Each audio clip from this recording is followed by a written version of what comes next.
Welcome back into another episode of Cmitch Clips. Yes, you heard that right. I'm Christian Mitchell and I'm back with a long awaited episode of Cmitch Clips. It's been a while. I do not have to be the one to tell you that. But with school, as I'm a current student at Coastal Carolina, has been taking up a lot of my time, as well as just another job that I've been dealing with over the past year, basically. But with it being summertime, school's out for now, and trust me, I am so happy about it. But during my, hiatus, if that's what we want to call it, the long period of time in between the last podcast episode and today, the Eagles won the Super Bowl. Let's just say it. The Eagles won the Super Bowl. A lot of people give me a lot of, I wouldn't say backlash, but just shit. People give me shit for, talking about the Eagles winning the Super Bowl. And yes, we're a very polarizing fan base. And yes, we go a little crazy. And yes, we have fun. And yes, we might do a little bit too much sometimes. But we won the Super Bowl. I'm going to talk that. I'm going to talk that talk. I'm going to walk around with my chest puffed out because we are the reigning Super Bowl champions. And it wasn't your average Super Bowl, where it's normally a relatively close game. It's very stressing inducing. You're sitting there about to have a panic attack filled with anxiety watching the end of the game, like the first Super Bowl against the Chiefs. No, Super Bowl 59 against the Chiefs was an entirely different story.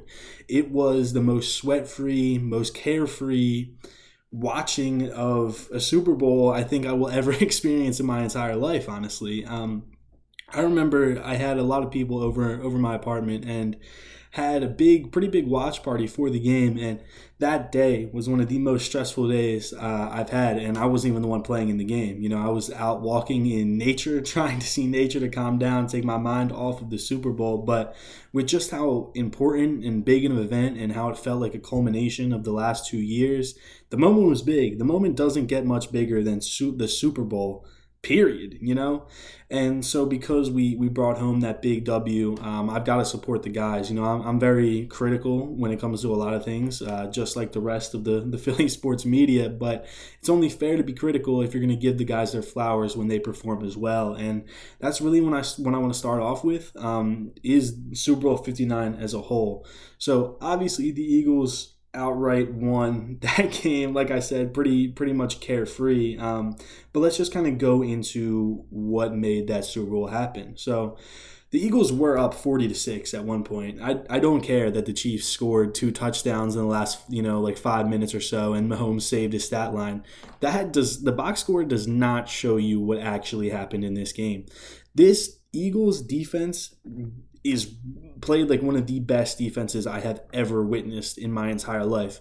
Chiefs offense did not cross the 50-yard line in the entire first half, had no points until I believe the late third or beginning of the fourth quarter. I mean, it was ridiculous. It was 34-0 and then became 40-6 later on before filing out at 40-22. And it was just from the jump, the Eagles made their mark known. Honestly, from the Bradley Cooper Eagles Eagles chant for the Eagles to walk out to before the game, and hearing how loud that crowd was, you could just feel it. You could just feel it from the jump. I also love that he did that, by the way, because I was pretty not concerned, but I was curious about what walk-out team entrance song the Eagles would use, as obviously Dreams and Nightmares is always going to be associated with the Eagles and really Philadelphia as a whole, but that just didn't match the vibe of this team. They went out to a DMX song and then had that Eagles chant in the beginning, and I thought that was a perfect blend, and it clearly worked on the field. So I mean, first off, I have to give my flowers to this defense. We knew the defense was good. We've known it all year. We've known it for a long time now. But to kill the Chiefs like this, I don't think anyone was expecting this defense to come out here and absolutely dismantle this Chiefs offense. Things were not sweet, to put it in perspective. The defense locked up. It was an embarrassing and probably tough watch for Chiefs fans. And it really did just start with that first possession that the Kansas City Chiefs had is really where I will start here. It was third down. Mahomes is scrambling out for his life, and there's two, and then he scrambles out. But when Mahomes is scrambling out, the play is never dead, especially the way that like it's not the way, especially with all the things that we've watched him do over the past couple of years. Anytime he rolls out, he is bound to make a play happen. But that was not the case in this game, not the case whatsoever. And on that very first possession, you see it where Mahomes scrambles out. He's trying to make something happen. He's avoiding a sack, and then he throws. He tries to fit it into a tight window on the sideline, and you see CJ, GJ, and Isaiah Rodgers both collapsing on that ball. Not a chance. And that play really kind of set in stone what was to come for this Kansas City offense. That was after the Eagles scored with the Jalen Hurts tush push on that opening drive. And at this point watching, I'm excited with the defense, happy to get that stop. And we're not overreacting yet. We get the next possession a little bit later. The Birds are up 10-0. And at this point, I'm still, again, we've been here before. We were up 10-0 in Super Bowl 57, ultimately lost. The game is never over when Mahomes is on the other side of the field, and that was the feeling still at that point.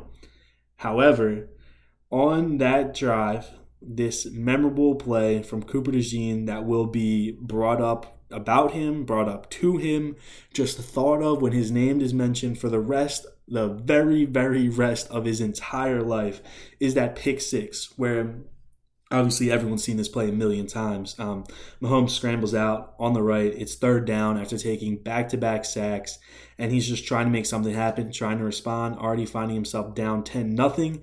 But he weaves in, and Cooper DeJean jumps over from the other side of the field, and on not a cross-body throw from Mahomes, but definitely a little bit behind his body, DeJean swoops back, and this is something we've been waiting to see all year. It was kind of similar to the Quinyon Mitchell, where he was strapping up, he was making good tackles, he was making great plays on the ball, just didn't really have the interceptions to back it. Same story with Cooper DeJean, and to get his pick six on his birthday in the Super Bowl as a rookie is storybook. That is storybook material. I don't think anybody could have written that or planned that or scheduled that any better. And at this point, after that 17-0 scoreboard, after the pick six, is when things started to kind of really kick in. Oh my God, we are up 17-0 early on against the Chiefs. We are such a good team when we play from ahead and we, kill the clock, run the ball down. And our previous strategies have been to, grind that defense down, tire them out with all these Saquon handoffs and our just such dominating offensive line to set up the pass shots later on in the game and set up just more control, just be in more control, have the ball for more time, just melt down that clock, lean on them guys. And we watched the Eagles win multiple games this year in that fashion, and so that's sort of what I was expecting to happen almost. But as I mentioned, when you have got Mahomes on the other side, you never really know. But obviously, plays continued to be made over and over again, especially on the defensive side. Not to discredit the offense, because the offense did their thing, but the defensive performance was just absolutely unreal. It was unreal. It was unlike anything that I had seen from an Eagles defense in honestly my lifetime. They were good this year. Obviously, they were pretty terrible all of last year, but then they were really good in the Super Bowl year, but never this good. I mean, it was like watching your little brother play Madden or NCAA on All Madden or Heisman, and they are trying to figure out how to do anything because they can't even pick up a first down. And that's pretty much what it was. It was insane to watch. So I've got a couple guys on the defensive side that I want to specifically shout out to their performances. And we'll start with the two that made themselves some money. So I'm going to refer to this with the money game in the big game segment with Milton Williams and Josh Sweat. Both of these guys went absolutely crazy. And while they had been great all year, really, Milton Williams at the core of it was a backup rotational defensive lineman. While obviously he was way better than that. That's what his role was. But he came into this Super Bowl and was just disruptive. I call it a money game because, man, did he make himself a ton of money. He had 3 total tackles in this game, 1 assisted tackle, and then 2 sacks. He was just all over the field. Literally always disruptive, always getting the pushback. I believe it was him who reached Mahomes and almost moved the O-lineman, the Chiefs O-lineman, into Mahomes to get him off platform on the Zach Bond interception right while to set up the Eagles offense in that red zone with goal to go before the A.J. Brown touchdown. I believe that was Milton Williams, and he balled out. He was just getting pressure. He was getting penetration. He was messing up plays from the jump the entire game. And rightfully so. He got himself an absolute bag from the Mike Vrabel now coached New England Patriots, which I think is a great fit. Big fan of Mike Vrabel and especially the defensive culture that he brings in there. So absolute money game, great game. It sucks to see you leave, Milton, but you really couldn't have left on much of a higher note here.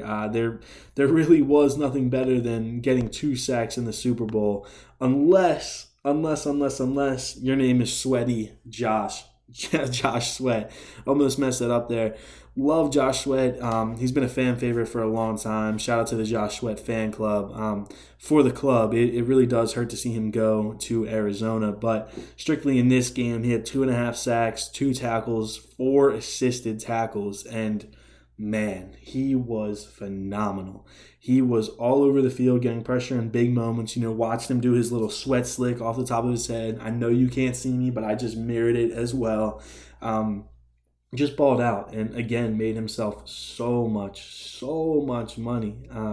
Those two really shined. They really did shine in this game. I mean, as well as the rest of the defense, but it was just overall a great performance from them two, both with two plus sacks. So you love to see that. It sucks to see both of them go, but it does show to the quality of this Eagles defense that these guys had 2+ sacks in the Super Bowls and we're not like 3 to 4 down players, as a lot of them were rotating in with that Fangio defensive front. So shout out to them too. We're going to miss both of you guys. Losing Josh Sweat it really hurt. It really hurt the soul. It hurt the vibes, bad vibes. But it was just due to that. It was just due to end up like that. I actually recently saw a video of Josh Sweat, like somebody up on the street interviewing him, running up to interview him, and they're like, "Oh, like what team do you play for?" And he's like, "I play for the Eagles." And he's like, "Oh man, like nah, I play for the Cardinals." And it's just like seeing that, it's like, damn, like, we really are gonna miss you, Sweaty J. Great player, great draft pick by Howie Roseman. And to see his development over the years, to go from a mid to late round pick to then a sneaky Pro Bowl season to now the best season of his career, capped off with a 2.5 sack performance in the Super Bowl, has been awesome. That's my favorite part is the fact that all these guys got rings, honestly. Just watching these guys develop and go out. Also want to specifically highlight Brandon Graham just for being able to suit up in this game to make it his last game as an Eagle and going out with that second ring. So shout out to BG on a great career as well there. I do want to switch over to the offensive side of the ball now in the Super Bowl. And just give the O side of the ball the same flowers that I've just given the defense. Because, yes, the defense put up a historically good performance, but if our offense was not matching that in their own right and putting up points in their own right, then there is no Super Bowl win. You feel me? So, kicking things off, a guy that gets the most hate, the most shit, the most just everything, the most attention is the quarterback, of course, and Jalen Hurts, who's become really a polarizing figure just in media. People say he gets carried, people say he doesn't do anything. Well, in this game, he did. He goes 17 for 21, 221 passing and 2 touchdowns to 1 interception. That 1 interception was a rough one. It was sort of like a punt almost, but gets under pressure, and that was a difference of 3 points, as they would have been able to kick a field goal after that if they didn't turn the ball over there. But that was really the only mistake from Jalen the entire game. Completing 17 passes out of 22 for 220 yards is beautiful. That's efficient ball, and if you know anything about Jalen Hurts and the Eagles, that's all the Eagles are about is efficiency, and you saw it. That was a live display of efficiency from Jalen. And, we can really add even more in from his performance because he finished with 11 rushes for 72 yards and a touchdown. And, while that stat line is good and clean just in itself, it doesn't incorporate just the winning plays that he made. He had multiple scrambles to keep drives alive, and we saw it there. It seemed every time they took away his reads and made him make a play with his legs, he did. He was turning the corner. He looked fast. He was running. He found the running lanes. He found the open space. He found the holes in the coverage that allowed him to take off. And situationally, he did take off when he had to. He actually outperformed Saquon Barkley on the ground in this game, who has been our lifeline all season, of course, but did not have the best Super Bowl with 25 carries for 57 yards, which is, 2.3 yards per carry, just not a great showing, but it seemed the Chiefs defense was only focused on stopping Saquon. That was the only facet of the offense that was stopped or shut down. And honestly, props to them, because that's the first time we've seen it all season. Saquon did add 40 yards and 6 catches through the air. So he finished with about 100 yards, with 97 total yards. So still, again, not a complete wash. Never going to dog on Saquon. But yeah, now I'm going to go into some of the receiving core with Devontae Smith, A.J. Brown, and Jahan Dotson, of course, being the main 3 guys here. Obviously, Smitty and A.J. both catching a touchdown. Devontae Smith catching the absolute dagger in what is going to be a call heard around the world sort of call here. With the, will they run the clock away or looking to burn some clock? No, they're going to throw the dagger. And there's Devontae Smith down the middle of the field making a great over-the-shoulder snag in the end zone to put the Eagles up big in that third quarter. That was a huge strike and a play that's going to be remembered for a long time. And then A.J. Brown had he had a really nice back shoulder catch on, I believe it was 3rd and 7 earlier in the game, and then had his slant touchdown as well. Jahan Dotson was about a yard out of getting into the end zone with 2 grabs for 42 yards, both within the first half, I believe. Not that the Eagles offense had to do much in the second half. And then Goddard with 2 grabs for 27 yards. So the offense as a whole really, really did show up and was efficient in getting the ball back and capitalizing on the mistakes that the Eagles defense was forcing onto the Chiefs. So I don't really think there's really no complaints. I mean, we won the Super Bowl in blowout fashion. Like, I could not look hard enough to find something to complain for. But I do also, this will be my last kind of brush on the Super Bowl before we switch topics into the offseason and just the overall future into next season. But shout out to the Eagles offensive line, man. All 5 guys just were outstanding in this game. This O-line was the best in football all season long, and man, did it look like it in the Super Bowl. Shout out to Jordan Mailata, Landon Dickerson. I almost said beef jerky, but Cam Beef Jerky Jurgens, Mekhi Becton, and Lane Johnson. I mean, the fellas held it down all season long. All 5 of these guys could have been in the Pro Bowl, could have been All-Pro in All-Pro caliber seasons. So shout out to the boys up front. Now I do want to switch over and go into just the offseason, as it's always going to happen when you when you win the Super Bowl. You're going to get picked apart in free agency, and the Eagles lost, as mentioned, Josh Sweat, Milton Williams, Isaiah Rodgers, Chauncey Gardner-Johnson in a trade, which was very also upsetting, that I did not enjoy, but I do see the vision in getting Kenyon Green back and having to unfortunately let Mekhi Becton walk as well. Just a lot of guys that were lost, even some depth guys, like shout out to Kenneth Gainwell, Kenny G-Man, go be great in Pittsburgh, but they did add their typical low-level vets that the Eagles offseason has become used to at this point, seeing Zach Bond last year. But they're going to bring in corner Adoree Jackson. Used to love this guy, just a couple years too late, but I think he could still come in and be a serviceable corner in our cornerback room, as it is young, and at least be a vet out there after we did lose Slay to Pittsburgh. And I mean, Bradbury didn't play at all last year, but he was still in the locker room, so it'll be good to get the veteran, just kind of mentorship from Adoree Jackson there. Also add edge rusher, linebacker Josh Uche from the Patriots, running back A.J. Dillon from the Packers, and then along with a couple of our draft guys. Those were the main guys brought in. It's almost addition by subtraction for the Eagles this year when you lose some of your guys like Josh Sweat, but you've got people like Jalix Hunt and Nolan Smith who are now going to bring on bigger roles next season in their absence. As for the draft, I really did like the draft. I really did like the draft for the Eagles. They're one of the more exciting teams to watch on draft night because they do move around quite a lot. This was not the case. They tried to jump up to, I believe it was 22 to get Jihad Campbell, who they ultimately selected and ultimately wanted. But they were able to snag him just at 31 by trading up with the Chiefs one spot to grab him. And Jihad Campbell is an absolute freak. He's a linebacker edge hybrid from Alabama who's recently made the switch to that linebacker edge position, and is also showing just the fact that the Eagles continue to invest in the SEC and these blue chip prospects rather than years past before this kind of newfound success for the Eagles, where they would often draft guys from smaller schools that they thought would translate better, like Jalen Reagor, that didn't translate. Not to say TCU is a small school, but it isn't Alabama, you know.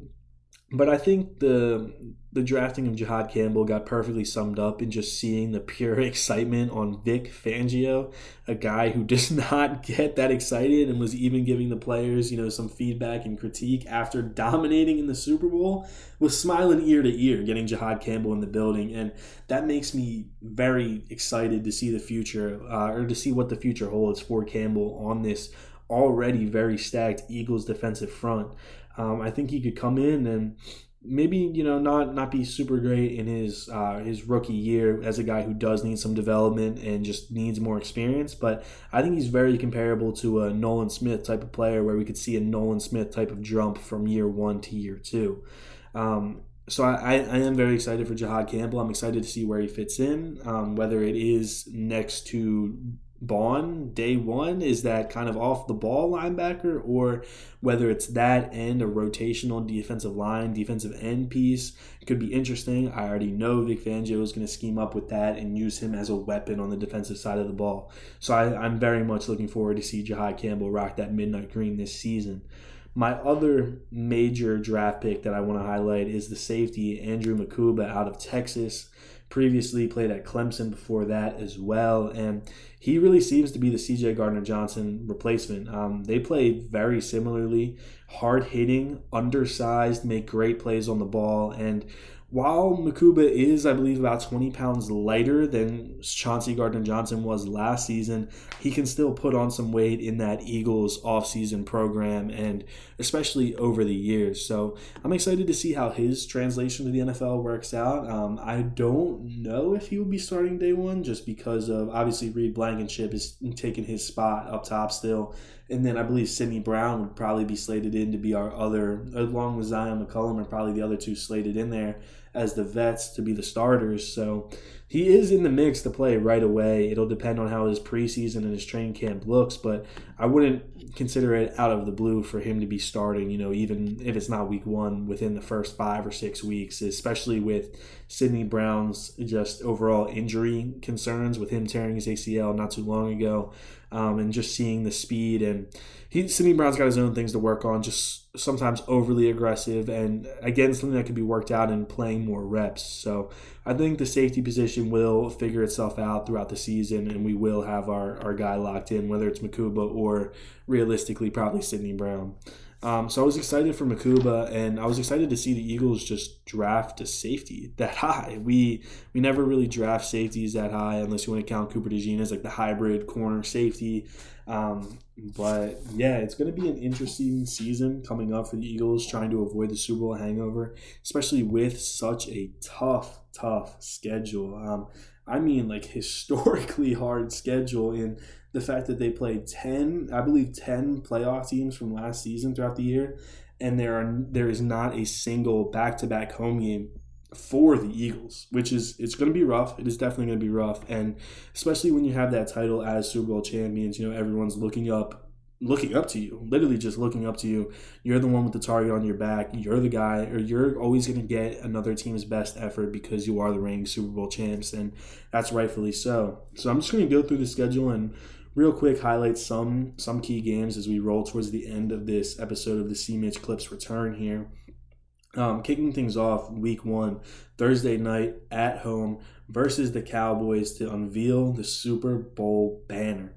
This is going to be a great game, to start the game, or to start the season right out of the doors with our biggest divisional rival at home while we're presenting the Super Bowl championship is going to be an absurd environment in the Link.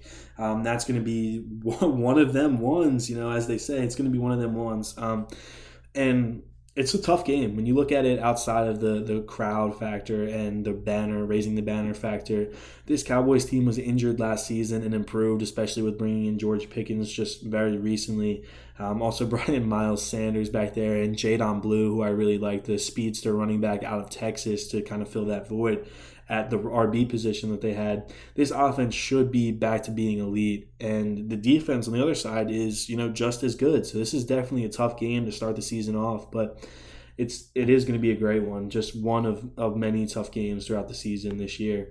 And then they don't really get a breather after that. They get the Chiefs in week 2 on the road before going to the Rams in week 3, the team that came by far the closest to knocking out the Eagles in the playoffs. And then week 4, they go to Tampa, a place the Eagles just refuse to win at, as the Bucs just simply always have our number for whatever reason. And then they come back home and play the Broncos, led by Bo Nix, as they should be taking a jump and we're already a playoff team. I'm not going to go through each and every game, but I do want to specifically highlight playing the Packers on Monday Night Football in Week 10 on the road, and then coming back the following week, Week 11, and hosting the Detroit Lions on Sunday Night Football in what might be one of the best games, if not the best game of the entire NFL season. So it should be an interesting one coming up. There's always going to be a lot of questions and concerns after a team wins the Super Bowl. So let's just see what it unfolds. There is absolutely no reason I don't feel the need to complain or critique anything at all. I'm still riding that Super Bowl cloud 9, but I did want to address the Super Bowl in here, so moving forward we can just kind of focus more so heavily on next season. But what kind of Philly fan would I be if I didn't, talk and mention about the Super Bowl? Like, come on now. I gotta, again, puff out the chest, walk all big, because the Eagles are reigning Super Bowl champions. So I want to thank you guys for listening in to this return episode of Cmitch Clips, and I hope I can get some more stuff coming out to you guys soon, pretty much as soon as possible. I've got some ideas. We'll see how things work out. But I want to thank you guys, and I'll see you in the next one. This has been Christian Mitchell.